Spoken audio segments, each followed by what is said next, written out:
Eu conseguia me ver deitado naquela mesa de cirurgia, os médicos gritando comandos que pareciam vir de muito longe. Não temos pulso. Preparem o desfibrilador. A voz do cirurgião ecoava pela sala, mas eu estava acima de tudo aquilo, flutuando como se meu corpo não fosse mais meu. Era estranho. Eu não sentia dor, não sentia medo. Apenas uma calma profunda, como se finalmente pudesse descansar depois de meses de luta. Observei minha própria mão inerte na mesa, aquela mesma mão que assinava contratos, que cumprimentava clientes, que segurava o envelope do dízimo todo domingo sem falta. Agora ela estava ali, pálida, sem vida. Aumentem a carga, vamos de novo. O médico pressionou as placas no meu peito. Meu corpo saltou na mesa, mas eu continuava flutuando cada vez mais distante. Foi quando senti uma presença atrás de mim, quente, acolhedora, impossível de ignorar. Me virei devagar e ele estava lá. Jesus. Eu sabia que era ele, mesmo sem nunca ter visto seu rosto antes. Seus olhos continham uma mistura de amor e tristeza que me desarmou completamente.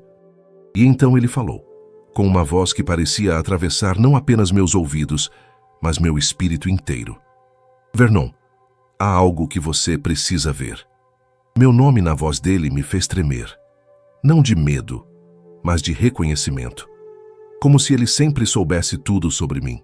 Cada pensamento, cada escolha, cada segredo guardado. Se você sente no coração que precisa ouvir esta mensagem, escreva amém nos comentários agora. O que Jesus me mostrou mudou para sempre tudo o que eu acreditava sobre fé, dízimo e salvação. Meu nome é Vernon Caldwell. Tenho 56 anos e passei os últimos 30 anos da minha vida construindo um império de postos de combustível em Nebraska.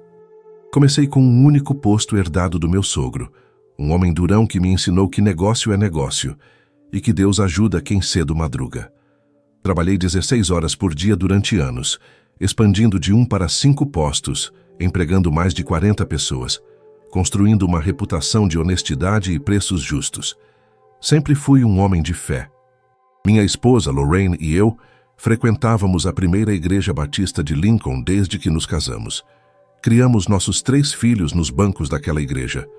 Eu era diácono, membro ativo do conselho administrativo, e nunca, em 32 anos de casado, deixei de pagar meu dízimo. 10%, religiosamente, calculado sobre cada centavo que entrava, antes mesmo de pagar as contas. Para mim, o dízimo era inegociável. Era a prova tangível da minha fé. Eu acreditava firmemente que Deus honrava aqueles que honravam a Ele com seus recursos. Afinal, tudo que eu tinha vinha dele, não vinha? Os pastores sempre pregavam sobre Malaquias 3:10. Trazei todos os dízimos à casa do tesouro, para que haja mantimento na minha casa, e depois fazei prova de mim, diz o Senhor dos Exércitos, se eu não vos abrir as janelas do céu e não derramar sobre vós uma bênção tal que dela vos advenha a maior abastança. Eu provava, eu dizimava, e eu prosperava. Na minha cabeça, a matemática era simples. Deus me abençoava porque eu era fiel. Ponto final. Mas então veio o diagnóstico. Câncer de próstata. Estágio 3. As palavras do Dr. Peterson caíram como bombas naquela sala fria de consultório. Lorraine apertou minha mão com tanta força que senti meus dedos doerem, mas eu estava entorpecido demais para reagir. Câncer. Aquela palavra que sempre acontecia com os outros, nunca comigo. Vamos começar com tratamento hormonal e radioterapia, o médico explicou, empurrando papéis na minha direção. Suas chances são boas se agirmos rápido. Agi rápido. Comecei os tratamentos imediatamente, mas meu corpo tinha outros planos. A primeira rodada de medicamentos me deixou tão doente que passei uma semana inteira sem conseguir levantar da cama. Vômitos constantes, tonturas, uma fraqueza que parecia sugar a vida de dentro para fora. Eles mudaram a medicação. Mesma coisa. Tentaram uma terceira combinação. Pior ainda, seu organismo está rejeitando todos os protocolos. Dr. Peterson admitiu, a frustração clara em seu rosto. Precisamos considerar a cirurgia prostatectomia radical. É arriscado, especialmente com suas reações aos medicamentos, mas pode ser nossa melhor opção. Cirurgia. A palavra me apavorou mais do que o próprio câncer. Mas o que eu podia fazer? Orei. Lorraine orou. A igreja inteira orou. O pastor Mark veio à nossa casa, ungiu minha cabeça com óleo e declarou cura em nome de Jesus. Eu quis acreditar. Eu realmente quis. Aumentei meu dízimo. Se 10% garantia bênçãos, talvez 15% garantisse um milagre. Fiz uma oferta especial de $5.000 para a construção do novo santuário. Participei de todas as vigílias de oração. Jejuei. Li a Bíblia inteira em 30 dias. Fiz tudo o que um cristão fiel deveria fazer. Mas o câncer não se importou com minha fé. Ele continuou crescendo. A cirurgia foi marcada para uma terça-feira de março. Lembro do céu cinza naquela manhã, como se até o clima refletisse o peso do momento. Lorraine me levou ao hospital às 5 da manhã. Meus filhos, Derek, Mallory e Ethan, estavam lá, tentando sorrir, tentando ser fortes. Mas eu via o medo nos olhos deles. O mesmo medo que eu sentia, mas me recusava a admitir. Vai dar tudo certo, pai, Derek disse apertando meu ombro. Ele sempre foi o otimista da família. Deus está no controle. Eu assenti, querendo acreditar naquelas palavras. Deus estava no controle. Ele tinha que estar. Afinal, eu tinha sido fiel, tinha dizimado, tinha servido, tinha feito tudo certo. As enfermeiras me prepararam, colocaram a máscara de oxigênio. O anestesista me pediu para contar de 10 até 1. Cheguei no 7 e tudo escureceu. E então acordei. Mas não no quarto de recuperação. Eu estava flutuando sobre a mesa de cirurgia, vendo meu próprio corpo aberto, as mãos do Dr. Peterson dentro de mim, a equipe médica se movendo em um balé caótico de urgência. Pressão caindo, 60/30. Onde está o sangue? Precisamos de mais sangue aqui. Vernon, fica comigo. Vernon. Mas Vernon não estava mais lá. Vernon estava acima de tudo, assistindo sua própria morte com uma estranha sensação de desapego.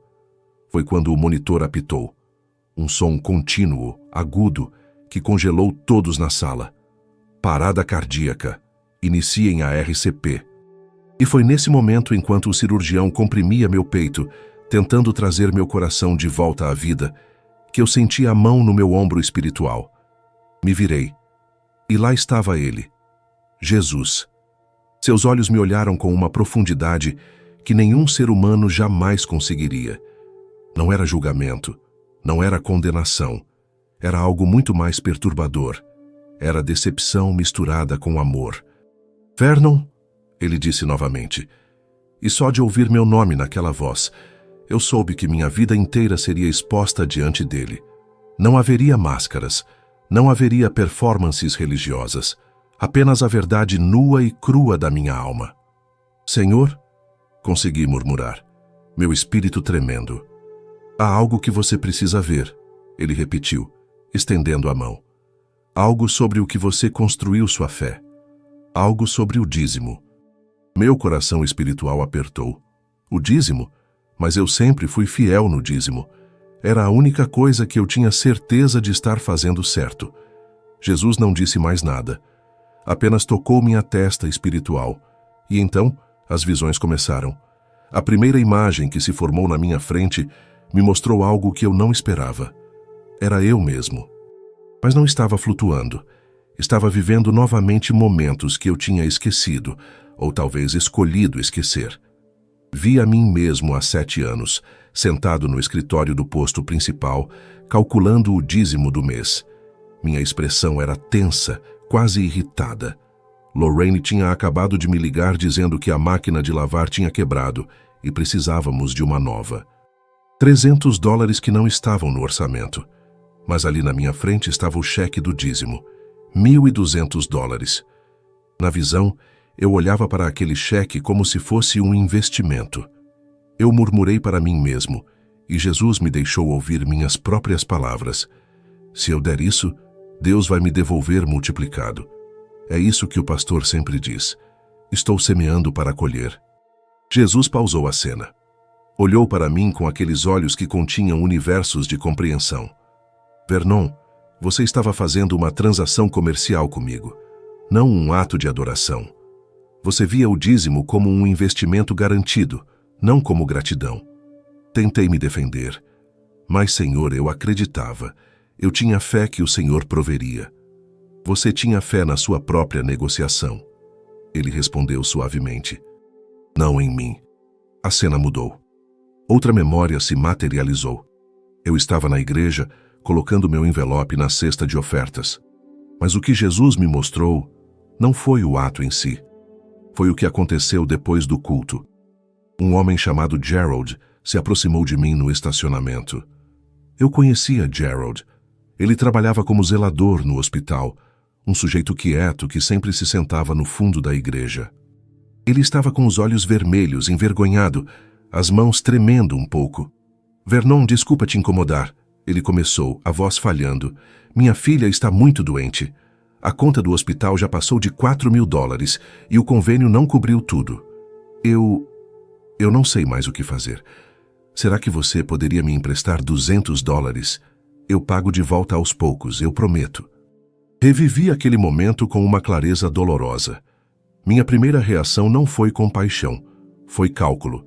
Eu tinha acabado de dar $1.200 de dízimo. Na minha cabeça, eu já tinha cumprido minha obrigação com Deus. Ajudar Gerald seria extra, e eu não estava preparado para ser generoso além do meu 10%. Gerald, cara, eu adoraria ajudar, me ouvi dizer, com aquele tom que as pessoas usam quando não pretendem ajudar de verdade. Mas estou meio apertado esse mês. Você já tentou falar com o pastor? A igreja tem um fundo para emergências. Gerald assentiu, derrotado, e se afastou. Eu entrei no meu carro novo, dirigi até minha casa confortável e nunca mais pensei naquilo. Até agora. Jesus não disse nada. Só me deixou sentir o peso daquela escolha. Então ele mostrou o que eu não tinha visto na época. Gerald voltou para casa naquele dia, abraçou a filha de 8 anos que chorava de dor e orou um tipo de oração que eu nunca precisei fazer. A oração de um pai desesperado sem recursos, sem rede de segurança, sem nada além de Deus. Ele me buscou com o coração partido, Jesus disse, e eu ouvi. Mas você, Vernon, que tinha recursos de sobra, preferiu manter sua contabilidade espiritual em dia, ao invés de ser minhas mãos naquele momento. Senti meu espírito se contrair de vergonha. A terceira visão foi ainda mais brutal. Jesus me mostrou Marta, uma senhora de 60 e poucos anos que frequentava nossa igreja. Marta era viúva, vivia com uma pensão mínima, mas nunca faltava aos cultos. Eu a via sempre sorrindo, sempre cantando os hinos com aquela voz trêmula, mas cheia de fé genuína. O que Jesus me revelou foi o que acontecia nos bastidores da vida dela. Marta tinha câncer de mama, estágio avançado. Precisava de quimioterapia, mas o tratamento custava mais do que ela recebia em 6 meses. Então o pastor Mark, meu pastor, aquele que eu respeitava e seguia fielmente, fez uma proposta para ela. Vi a cena se desenrolar como se eu estivesse dentro daquela sala de aconselhamento pastoral. Marta sentada, frágil, assustada. O pastor Mark com sua Bíblia aberta em Malaquias, sua voz firme e convincente. Marta, você precisa semear para sua cura. Deus está testando sua fé. Se você der uma oferta sacrificial, uma semente de fé, eu garanto que Deus vai honrar isso. Ele vai curar você. Marta tinha $3.500 guardados. Era tudo. Toda a sua reserva de emergência, economizada centavo por centavo ao longo de anos. Com lágrimas nos olhos, com uma fé desesperada, ela entregou tudo para a igreja. Tudo. 2 meses depois, Marta morreu. Eu fui ao funeral. Coloquei minha mão no ombro da filha dela, murmurei minhas condolências vazias e fui embora. Nunca soube da história completa, nunca questionei. Mas Jesus sabia, e agora ele me mostrava. Marta deu com um coração puro, Jesus disse, e havia tristeza profunda em sua voz. Ela realmente acreditou. Mas aqueles que receberam o dinheiro dela usaram em reformas do templo, em equipamentos de som, em conforto. E quando ela morreu sem a cura prometida, ninguém devolveu os $3.500 para ajudar no funeral. A filha dela teve que pegar emprestado para enterrar a própria mãe. Senhor, comecei, mas não sabia o que dizer. Vocês transformaram minha casa em comércio, ele continuou. E pela primeira vez ouvi algo próximo de raiva em sua voz. Ensinaram o meu povo que eu negocio milagres, que eu vendo curas, que minha bênção tem preço de tabela. A quarta visão me levou para dentro da minha própria casa. Vi Lorraine sentada à mesa da cozinha tarde da noite, com pilhas de contas à sua frente. Ela estava chorando em silêncio, calculando e recalculando, tentando fazer o dinheiro esticar. Eu estava no andar de cima, dormindo, inconsciente da batalha que ela travava sozinha. Então, vi algo que me partiu. Lorraine pegou o envelope do dízimo daquele mês, olhou para ele por um longo tempo e sussurrou uma oração que eu nunca tinha ouvido. Deus, eu sei que Vernon acha que precisa pagar isso. Ele tem tanto medo de ser amaldiçoado se não dermos, mas as crianças precisam de sapatos novos. O Ethan precisa de aparelho nos dentes. Eu não sei mais o que fazer. Ela colocou o envelope de volta, decidiu não questionar, não confrontar. Apenas aceitou que o dízimo vinha antes das necessidades da família, porque era isso que eu tinha estabelecido como prioridade. E ela me amava demais para me desafiar.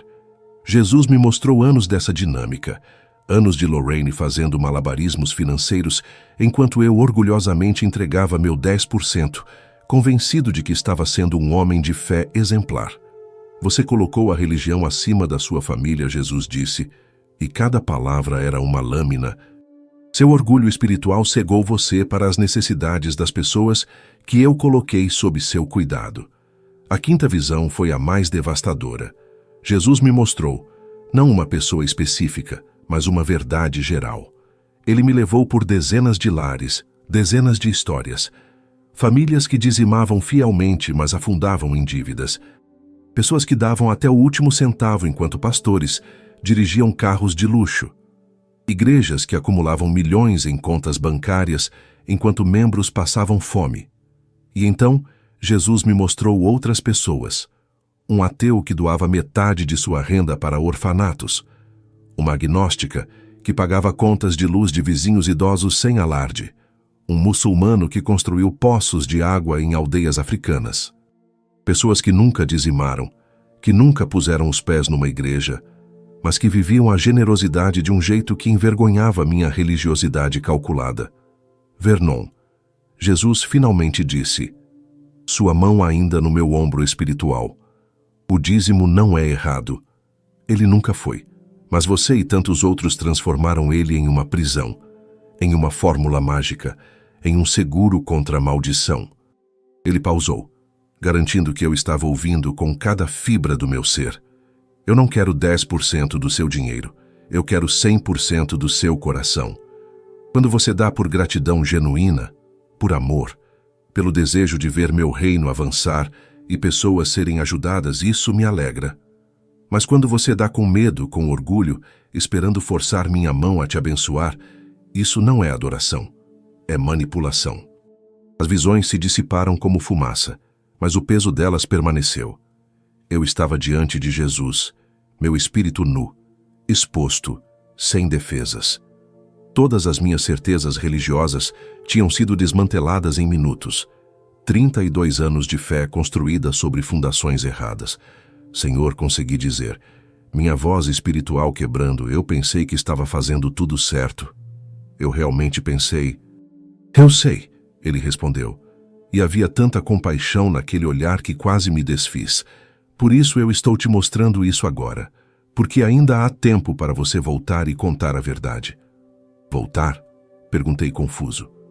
Jesus acenou com a cabeça em direção ao meu corpo lá embaixo.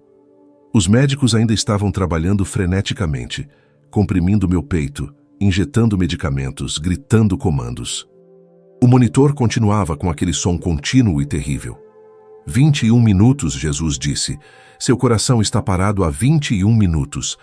Mas eu não terminei com você ainda, Vernon. Você vai voltar. E quando voltar, você tem uma missão. Meu espírito se encheu de algo que eu não sentia há muito tempo. Propósito real. Não obrigação religiosa, mas um chamado genuíno. O que o Senhor quer que eu faça? Perguntei. Conte o que você viu. Liberte meu povo dessa prisão. Ensine que o dízimo dado com coração grato e generoso é lindo aos meus olhos, mas que dado com medo, orgulho ou barganha é uma corrente que aprisiona. Diga a eles que eu não quero ser um gerente de banco celestial que processa transações. Eu quero ser o pai que eles amam de verdade. Ele colocou suas 2 mãos nos lados do meu rosto espiritual e seus olhos perfuraram minha alma. E Vernon, comece pela sua própria casa. Peça perdão para Lorraine. Ajude Gerald. Cuide da filha de Martha. Viva a generosidade que eu sempre quis que você vivesse. Não 10%, não uma porcentagem, mas um coração completamente rendido a mim e ao próximo. Lágrimas que eu não sabia que um espírito podia chorar escorreram pelo meu rosto. Eu vou, Senhor, eu prometo. Jesus sorriu. Um sorriso que continha todas as manhãs de primavera, todas as risadas de criança, toda a esperança que a humanidade já teve. Então volte. Ele tocou meu peito espiritual e foi como ser puxado por um cabo elástico gigante. Num segundo eu estava flutuando. No outro eu estava sendo sugado de volta para aquele corpo quebrado na mesa. A dor voltou instantaneamente, cada nervo gritando, meus pulmões queimando, e então meu coração bateu. 1 vez, 2 vezes. O monitor apitou diferente, um ritmo irregular, mas um ritmo. Temos pulso, temos pulso! O Dr. Peterson gritou e a sala inteira explodiu em atividade renovada. Acordei 3 dias depois na UTI. Lorraine estava sentada ao meu lado, segurando minha mão com olheiras profundas que contavam a história de noites sem dormir. Quando ela viu meus olhos abrirem, desabou em lágrimas. Vernon. Oh meu Deus, Vernon. Amor. Consegui sussurrar, minha garganta em fogo por causa do tubo que tinha sido removido. Eu preciso te pedir perdão. Ela piscou, confusa. Perdão? Vernon, você quase morreu. Eu morri, corrigi, por 21 minutos. E Jesus me mostrou coisas sobre como eu tenho vivido, sobre o dízimo, sobre você, sobre tudo. Passei a hora seguinte contando tudo para ela. Cada visão, cada palavra de Jesus, cada verdade dolorosa que tinha sido revelada. Lorraine chorou comigo, riu comigo, e quando terminei, ela segurou meu rosto com as 2 mãos. Eu sempre amei você, Vernon, mas acho que vou amar ainda mais o homem que você vai se tornar agora. Levei 6 semanas para me recuperar da cirurgia. O câncer tinha sido removido completamente. Os médicos chamaram de milagre. Eu sabia que era muito mais do que isso. Era uma segunda chance. A primeira coisa que fiz quando saí do hospital foi procurar Gerald. Levei um cheque de $5.000. Quando ele tentou recusar, chorando, eu disse: isso não é empréstimo. É uma dívida que eu devia há 7 anos e nem sabia. Ajudei a pagar o funeral de Martha retroativamente, tirando o peso da dívida das costas da filha dela. Sentei com Lorraine e refizemos completamente nosso orçamento familiar, colocando as necessidades da nossa casa em primeiro lugar. Decidimos juntos o quanto dar, não por obrigação, mas por gratidão genuína. E então fiz algo que nunca imaginei fazer. Pedi uma reunião com o pastor Mark e o conselho da igreja. Contei minha história completa. Alguns me ouviram com corações abertos. Outros me chamaram de herege. Disseram que eu estava sendo usado pelo diabo para enfraquecer a fé do povo. Acabei saindo daquela igreja. Não por rebeldia, mas porque não podia mais fazer parte de um sistema que mercantilizava a graça de Deus. Lorraine e eu encontramos uma comunidade pequena, humilde, onde o foco era amar a Deus e servir as pessoas, não construir impérios religiosos. Se você está ouvindo essa história agora, entenda isso. O dízimo não é seu inimigo. A religião vazia é. Deus nunca pediu seu dinheiro para te amar. Ele quer seu coração. E quando seu coração está certo com ele, a generosidade flui naturalmente, não por medo de maldição, mas por amor transbordante. Você não precisa comprar as bênçãos de Deus. Elas já são suas em Cristo. João 14:6 diz: Eu sou o caminho, a verdade e a vida. Ninguém vem ao Pai senão por mim. Não é pelo dízimo, não é pelas obras, é por Jesus. Sempre foi. Se essa mensagem tocou seu coração, deixe seu amém nos comentários. Escreva o nome do seu país para eu saber onde você está me ouvindo. Compartilhe essa história com 3 pessoas que precisam ouvir essa verdade libertadora. Se inscreva no canal para receber mais testemunhos que podem mudar sua vida. As inscrições para membros estão abertas. Ao se juntar, você não apenas apoia este canal, mas recebe uma bênção especial por fazer parte dessa missão de espalhar a verdade do Evangelho sem distorções. Obrigado por estar aqui. Obrigado por ouvir até o final. Que Deus abençoe você, liberte seu coração de toda prisão religiosa e te encha com o amor verdadeiro que só Jesus pode dar.